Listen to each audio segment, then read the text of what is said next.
পরে যে শহর থেকে এসলাম গ্রামে, আমার গ্রামে এসে আমার কত সৌন্দর্য লাগছে রে ভাই। আমার পুষ্কুনিটা জানি কোথায় আছে, মাছ ছেড়ে দিছে। আজকে আমি গ্রামে মাছই খাবো।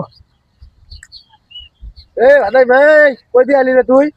এই আমি ভাড়াম না, কত হ্যান্ডসাম হয়ে আছি আমি। কই হ্যান্ডসাম? তাইলে আবার তোর গেঞ্জি ঠিক আছে, তোর জুতে আছে, তোর মাইক্রোফোনও দেখি, আবার তোর চুলের কাটিংও ঠিক আছে। এই এটা কি রে? এটা কি? তোর বেল কই রে? তোর বেল কই?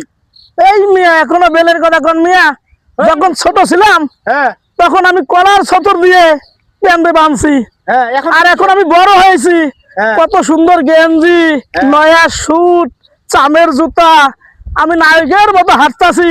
আর আপনি আমার ভাতের নিয়ে বলেন মিয়া মনে পড়ে না?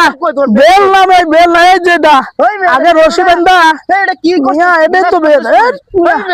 কত সুন্দর রশি। হ্যাঁ এই রশি, এটাই আমার সৌন্দর্য। বেল কই? এটা বেল? আল্লাহ, কি মনে হয় তোমার?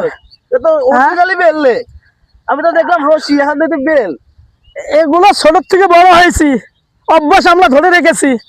যারা শহরে আছেন নতুন নতুন স্টাইল করেন, একসময় আপনিও এরকম ছিলেন।